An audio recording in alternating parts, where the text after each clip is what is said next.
Especialista en aire acondicionado y calefacción. Todas las marcas, todos los productos y sus repuestos con la mejor financiación. Isaías Goldman, el especialista. Bulnes, esquina Pringles, teléfono 589-0033. Centro Tomografía Computada Córdoba Sociedad Anónima. Instituto Ulton, líder en diagnóstico por imágenes. Primer instituto de cirugía ambulatoria mínimamente invasiva del interior del país. Avenida Vélez Arfiel 562, Córdoba, Argentina. Teléfono 0351 426 7700.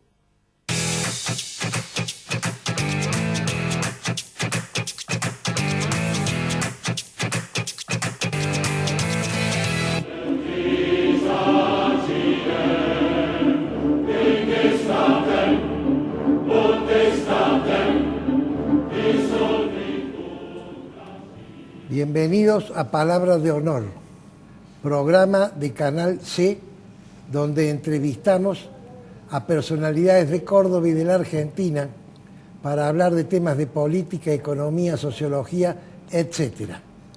Hoy hemos invitado a un político nuevo, pero un político que ya tiene trayectoria propia. Estoy hablando del doctor Juan Hipólito Negri. Bienvenido, Juan, y gracias por haber aceptado la invitación. ¿Cómo estás, Eduardo? Gracias a vos por invitarme. La primera vez que vengo al programa, así que con mucho gusto. Bueno, entramos directamente en la conversación, Juan. Tenemos 15 minutos para hablar. A mí me gustaría que vos me cuentes un poco tu historia personal. ¿Dónde naciste? ¿Qué edad tenés? ¿Qué estudios hiciste? Mi historia personal es de lo más variada. Soy cordobés, de padre, mi viejo entrerriano. Mi mamá de Córdoba capital, con familia en Toledo, acá cerquita de la ciudad. De abuelo taxista, de más de 45 años, de fábrica de soda, de laburar en la zona de Villa Cabrera. Yo nací y viví en Barrio Colón, después mi vida más de niño fue en Cofico y bueno, y hasta el día de hoy donde vive mi viejo, ahí en el Cerro de las Rosas, que hace muchísimos años que no se quedó ahí me crié. Tengo un hijo de 7 años, Cristóbal. Y bueno, me fui a la Dante Alighieri, el colegio, acá un colegio italo-argentino. Así que hablas italiano. Hablo, me defiendo un poco, me defiendo. Fui desde chico, desde el jardín hasta la secundaria. Te guardo hermosos recuerdos de la Dante cuando estaba en calle Ituzaingó. Y ahí me hice toda mi secundaria, mi primaria. Después me recibí de abogado. ¿En dónde? Primero fui a la Nacional. Y cuando empecé a trabajar, después terminé mis estudios en la Universidad Blas Pascal. Necesitaba ordenar mis horarios. Y después comparto hoy mi estudio con mi viejo y con Agustina Marquesín, un amigo de toda la vida que tiene... Mirá, yo tengo 40 años, tiene unos años menos, y ahí desarrollo, le doy... ¿Qué especialidad tenés en...? Y hacemos todo, hay muchos abogados jóvenes, pero manejamos, hay muchos poderes, se hace mucho laboral, se hace sociedad, de todo. Bien. Y he tenido y en mi vida, porque este es mi segundo cargo público, viste que a veces los que tenemos algún apellido, venimos de familia política, piensan que hemos vivido toda la vida de esto, pero en realidad ya mi viejo va por varios mandatos de diputado nacional, con toda su trayectoria política, y este es mi segundo mandato como concejal, pero mi primera, te diría, experiencia de lo público. He hecho de todo, emprendimiento, he tenido heladería, restaurantes, y un emprendedor nato, trabajé en un call center 5 años, terminé como subgerente de negocio, pero empecé vendiendo. Bien, así que tenés experiencia del otro lado del mostrador. 100%. Tu padre, obviamente, es Mario Negri. Así es. Mario Negri ha sido vicegobernador de Córdoba y diputado nacional varias veces. ¿Vos entras a la política un poco influenciado por tu padre? ¿Uno ve un poco lo que hace el padre y le gusta lo que hace el padre? ¿O cómo es tu ingreso a la política? No, tal vez de chico lo sufría mucho porque lo tenía poco. Yo soy el único varón de 4. Somos 4 hermanos. Tengo 3 hermanas mujeres. Rápido te cuento, una vive en Brasilia, licenciada en Ciencias Políticas. La más chica vive en Buenos Aires, licenciada en Ciencias Políticas. Y Eugenia, que vive en Córdoba, que es maestra jardinera. Y bueno, único varón, compartiéndolo muy poco, compartiendo la pasión por Belgrano, la cancha, yendo mucho eso. Y la realidad es que, si bien vi su actividad y lo acompañé como hijo, después tuve mis discusiones cuando quise hacer política. Entiendo que él me quiso cuidar al principio, pero bueno, pudo mucho más la vocación. Tengo vocación realmente, me gusta, me ocupo y tengo una personalidad distinta a la de él también. He tratado de construir mi propio perfil. Te diré que soy más parecido a mi vieja en muchas cosas. Perfecto. Tu ingreso a la política es como concejal de la ciudad de Córdoba. Tuve antes un paso en la segunda gestión de Ramón Mestre, hijo, como director de Derechos Humanos, 1 año y medio. Ajá. En un momento donde la gestión de él necesitó muchos cambios, hizo un cambio grande de gabinete.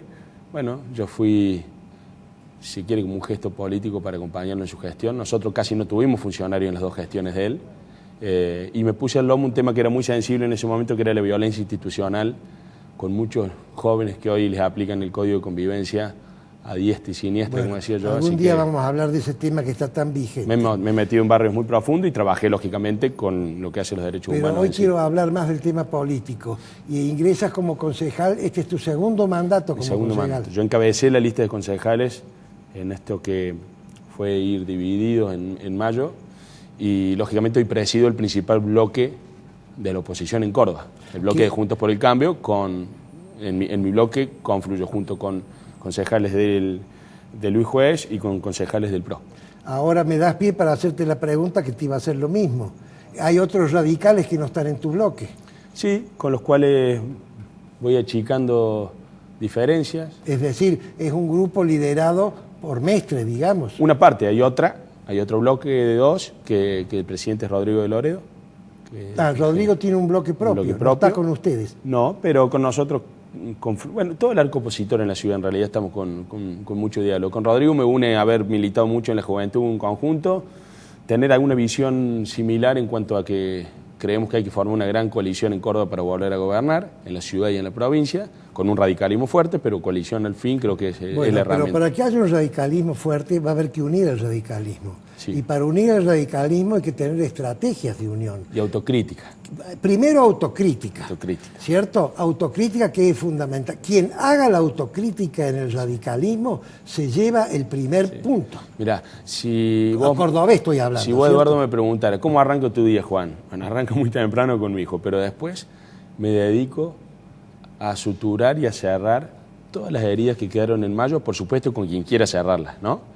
Tenemos responsabilidad todos, tampoco me pongo responsabilidad que no tengo. Yo en ese momento no podía decidir qué fecha se votaba para la ciudad, en ese momento tratamos de definir con una estrategia muy clara con quién era el más competitivo, que creo que al final de camino siempre hay que respetar eso, y tener un proyecto común. El radicalismo de Córdoba, yo digo que está en un proceso, tiene que vivir un proceso de refundación, y eso significa tener mucha apertura mental, pedir disculpas donde haya que pedir, pero también generar una base de consenso mucho más sólida. Y a veces eso tiene que ver con los vínculos personales. Es muy probable que si yo y vos nos ladráramos afuera de cámara, y bueno, eso se trasladaría a una entrevista como esta. Si yo no fuese respetuoso con vos, bueno, en política pasa lo mismo como en tu casa, no es tan complicado.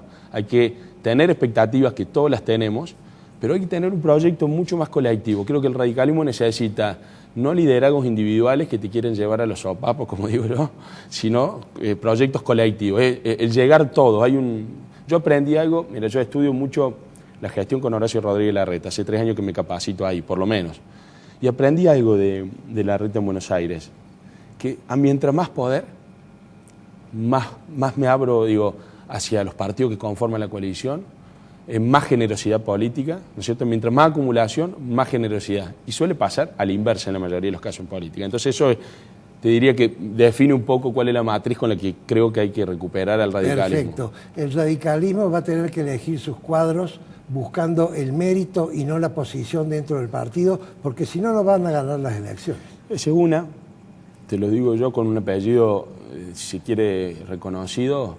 Acá no hay...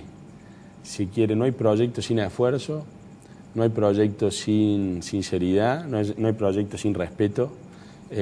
Yo no estoy para tirar a ningún dirigente por la ventana, pero hay ciclos que se van cumpliendo, como en la vida, ¿no? Como en la vida. Ahora creo que hay una generación de la cual me siento representante, no yo solo, con muchos otros dirigentes, que tiene ganas, que se prepara, que hemos vivido en una época donde la política no va a los partidos políticos, sino que la gente hoy se expresa de un montón de maneras a través de los centros vecinales, a través de expresiones, a través de lo digital. Yo lo vivo, te diré que a menudo en el Consejo Deliberante con temas diarios, y entender esa demanda y pedirle a nuestros dirigentes mayor experiencia que lo acompañen, te diré que es el próximo desafío.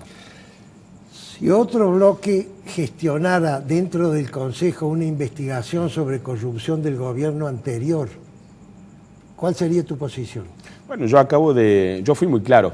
A mí, porque está bien que me lo pregunten, yo fui parte concejal si quiere, del oficialismo anterior. Y primero, había temas que no llegaban al recinto.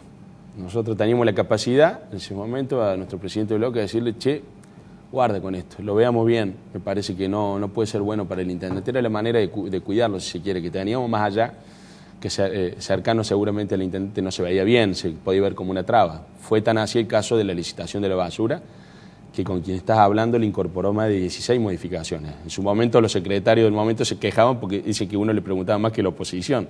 Y en realidad lo que le estamos diciendo, no le pifien con esto, porque hay que salir de la precariedad de un contrato de servicios públicos que es muy costoso para Córdoba, que se lleva el 20%, y lógicamente en ese momento intentamos ponerlo. En muchos temas uno intentó diferenciarse, no por quien gobernaba, sino porque puedes pensar distinto dentro de un oficial. De hecho, yo fui el que a los primeros 6 meses que subí en concejal me preguntaron una nota, que era muy mezquina la nota, del 1 al 10, entonces yo puse un 4 ese día, se armó un escándalo, pero en realidad lo que dije, había que rever algunas cuestiones y políticas públicas para no cometer lo que terminó sucediendo después.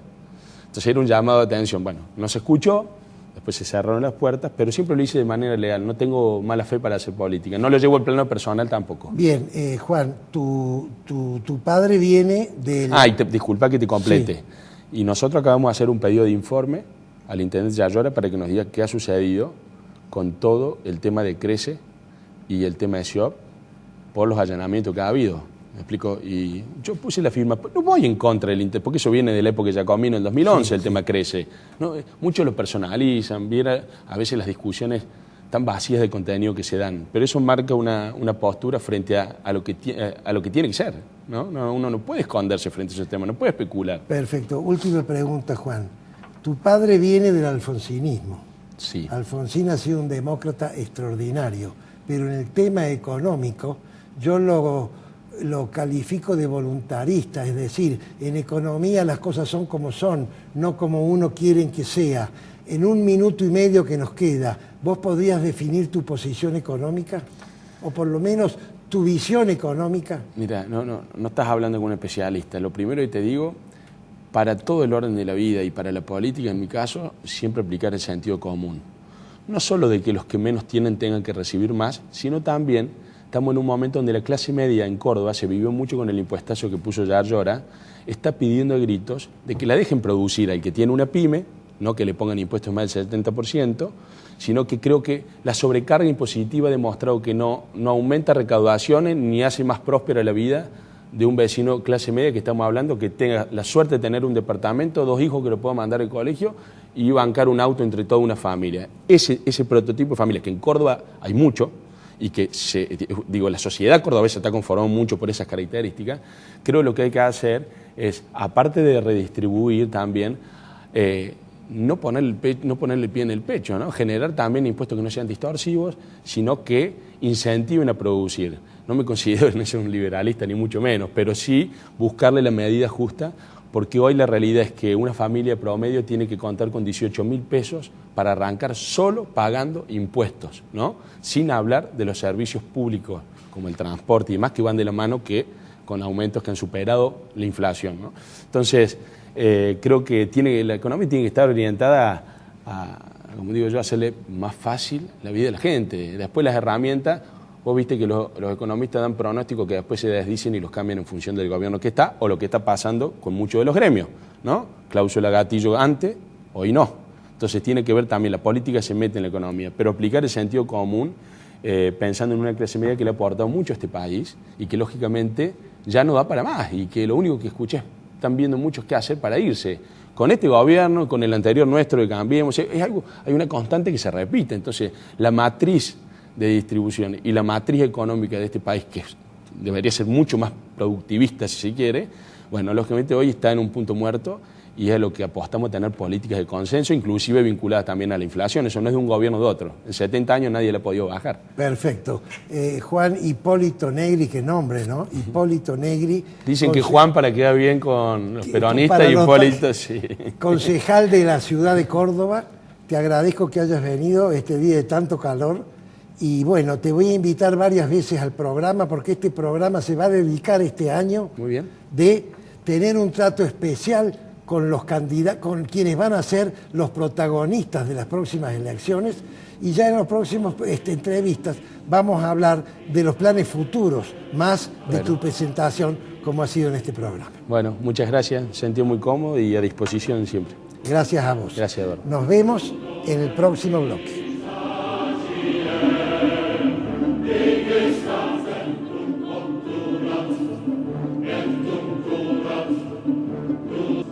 Isaías Goldman, el especialista en aire acondicionado y calefacción. Todas las marcas, todos los productos y sus repuestos con la mejor financiación. Isaías Goldman, el especialista. Bulnes, esquina Pringles, teléfono 589-0033. Centro Tomografía Computada Córdoba Sociedad Anónima. Instituto Ulton, líder en diagnóstico por imágenes. Primer instituto de cirugía ambulatoria mínimamente invasiva del interior del país. Avenida Vélez Arfiel 562, Córdoba, Argentina. Teléfono 0351-426-7700.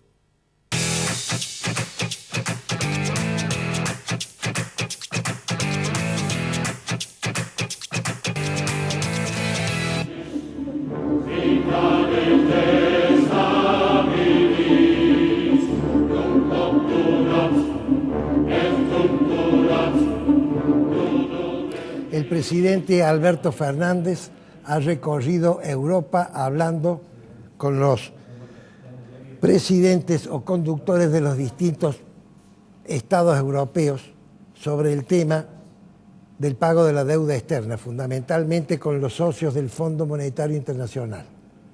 Pero tanto él como Cristina han dicho a la opinión pública, el Fondo Monetario y los bonistas privados no pueden pretender inmiscuirse en los asuntos internos de la República Argentina. Yo quiero explicar esa posición, porque ni el fondo ni los bonistas pretenden inmiscuirse. El fondo y los bonistas prestan plata y pretenden cobrarla. Entonces, la Argentina, que ha recibido préstamos importantísimos, no puede pagarlos. Se presenta a hablar con el fondo y con los bonistas. El caso de los bonistas todavía es peor. Y dice, no puedo pagar, quiero que me reperfilen la deuda, que es una palabra que se está usando ahora. ¿Saben lo que significa eso? Quiero que me den más plazo. Tanto los bonistas como el fondo tienen intención de hacerlo. ¿Saben por qué? Porque la Argentina los tiene agarrados de acá. ¿De cómo es esto, pollo? ¿Cómo se ha agarrado de dónde? Del cogote. Del cogote, dice el pollo. Cuando uno le debe plata al banco, tiene un problema con el banco. Cuando uno le debe mucha plata al banco, el banco tiene un problema con uno. Y eso es lo que pasa con el fondo y con los bonistas. Entonces, la voluntad de acordar existe. Lo único que les dicen es, explíqueme qué medidas va a tomar usted para que la República Argentina, cuando se venza el nuevo plazo, que va a ser dentro de 3 años, usted esté en condiciones de pagar. ¿Qué es lo que van a hacer estos 3 años para poder generar esos pagos? Y Alberto Fernández contesta, y Cristina mucho peor. Pero voy a hablar de Alberto, que es el presidente. Contesta, eso no lo puedo decir porque esta negociación es como una partida de póker. De manera tal que la posición ante la gente que nos debe, a quien tenemos que avisarles que no le vamos a pagar, es una posición que se complica. Y todo esto ocurre porque la deuda externa argentina es inviable, pero no es inviable de ahora. La deuda externa argentina viene de hace muchísimos años. ¿Y por qué existe la deuda externa argentina? ¿Y por qué no se puede pagar? La explicación es una sola, por la grieta argentina, que ese es el título de esta editorial. La grieta argentina. Ustedes dirán, como muchos analistas, hay una infinidad de grietas que vienen desde el principio, Saavedra contra Moreno, después vienen unitarios y federales, después viene Avellaneda, Sarmiento y Rosas, perdón, después viene Urquiza y Mitre, después viene conservadores y radicales, después viene golpistas y demócratas, después viene radicales y peronistas, etcétera, etcétera. Sí, pero esos son nombres propios de distintos momentos de la grieta. ¿Saben cómo se llama la grieta argentina? Se llama capital versus interior. Entendiendo por capital el interés que tenían y tienen los que manejaban antes la aduana, es decir, cobraban el impuesto, los comerciantes que importaban, exportaban y contrabandeaban, y los grandes estancieros ganaderos. Esa gente, que es lo que se llama el establishment porteño, pretendían manejar la República Argentina y pretendían que el gobierno nacional nombrara a los gobernadores provinciales. Esa era la grieta capital versus interior, que se termina en la batalla de Caseros, lo hemos comentado hace 3 programas, donde el tirano Rosas cae y viene una constitución que soluciona ese problema. Pero no se pone en práctica la grieta que va en el plano fiscal. Los impuestos, el grueso de los impuestos que se cobran en Argentina, los administra el gobierno nacional. Y esa grieta sigue funcionando. Y esa grieta es la responsable de este aumento exagerado de Buenos Aires y su entorno respecto de las provincias. Pero ha aparecido otra grieta después, que es la grieta que se llama el gobierno, el gobierno dadivoso versus el esfuerzo y riesgo propio. ¿Qué significa esto? Ustedes saben que hay una concepción que tiene, creo yo, que la mitad del país, y no me equivoco, que creen honestamente y sinceramente que ellos tienen derecho, que el Estado, pero en realidad es el gobierno, tiene obligación de asistirlos económicamente y que el bienestar económico de ellos y de sus familias depende del gobierno. Por otro lado, está la otra mitad del país que quiere desarrollarse, herencia de la inmigración europea, con riesgo y esfuerzo propio. Y esa grieta es la que impide sanear la economía argentina, porque la economía argentina se ha ido deteriorando a través de 80 años o 70 y pico de años por darle cada vez más prebenda a distintas corporaciones que pretendían ser subsidiadas, asistidas o ayudadas por el Estado. Y tenemos en la actualidad una situación económica inviable. Esta situación inviable hace que todos los arreglos para llegar a equilibrar el presupuesto, porque uno busca plata cuando gana menos de lo que gasta, hay un déficit, Para pagar ese déficit, lo que se ha hecho en este país es de alguna manera ajustar el gasto. Siempre se ha ajustado en el sector privado, por supuesto, inclusive ahora.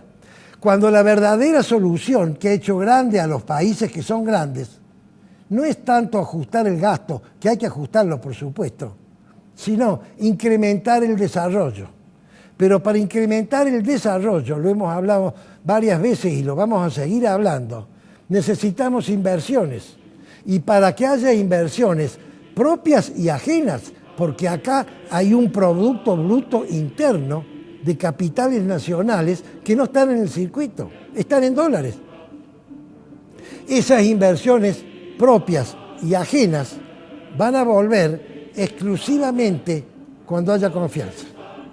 Y si no hay confianza, no van a volver.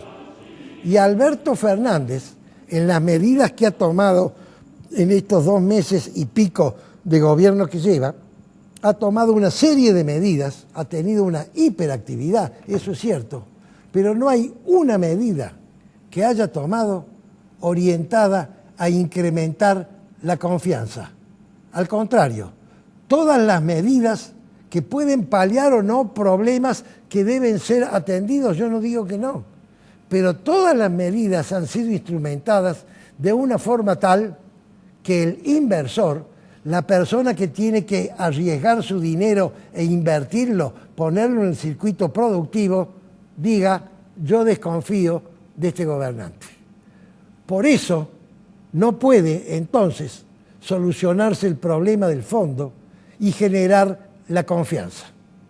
Yo no digo que Alberto Fernández no lo pueda hacer, todavía está a tiempo, porque Alberto Fernández tiene una cosa a su favor, es el presidente peronista, entonces tiene la masa peronista, que no sé si tiene tantas ganas de apoyarlo, pero por lo menos va a demorar más en empezar a molestarlo. Entonces todavía está a tiempo de hacerlo, pero para hacerlo tiene que atacar los privilegios legales, eso es lo grave, los privilegios legales de cada una de las corporaciones que lo han ido adquiriendo a través del tiempo, pero estos privilegios corporativos que benefician a una parcialidad perjudican a la totalidad. Y entonces no puede haber inversiones. En un país que no tenga seguridad jurídica no puede haber inversiones. En un país con un Estado con el que tenemos el doble de agentes que trabajan en el Estado de lo necesario, no puede haber inversiones. Usted dice, quiere echar a la mitad, de ninguna manera, pero no nombremos más gente y hagamos una redistribución de los puestos del Estado. No puede haber un país con empresarios prebendarios. Usted dice, se terminaron, no sé, ahora la justicia se paró. No puede haber un país con una justicia que no funcione. No puede haber un país con las leyes laborales que protejan, entre comillas, a los empleados en blanco que hay, que no van a conseguir otro trabajo, porque nadie les va a dar más trabajo. El Estado ya no puede dar y los privados no lo van a dar. ¿Saben cuál es la mejor protección para un trabajador? Vivir en un país donde si no le gusta su trabajo, renuncia, dice muchas gracias y se va a otro trabajo, porque en ese país hay más oferta de trabajo que posibilidades de satisfacerla. Esa es la mayor protección que tiene un trabajador. En este país eso no existe. Cada una de estas corporaciones, aferradas a sus prebendas, tendrán que ser puestas en caja cuando un presidente decida barajar y dar de nuevo. Ustedes dirán imposible, cierro. Ustedes dirán imposible, no es imposible. La única posibilidad que tiene el presidente, ¿saben cuál es? Es aliarse con la única corporación que puede derrotar a todo este grupo de corporaciones. ¿Saben cuál es? La corporación de aquellos que no pertenecen a ninguna corporación. Estoy hablando de los jubilados, estoy hablando de los jóvenes que todavía no han empezado y estoy hablando de los trabajadores de las empresas que compiten de verdad. Queridos amigos, este tema recién lo estamos iniciando y lo vamos a continuar durante todo el año porque es palabra de honor.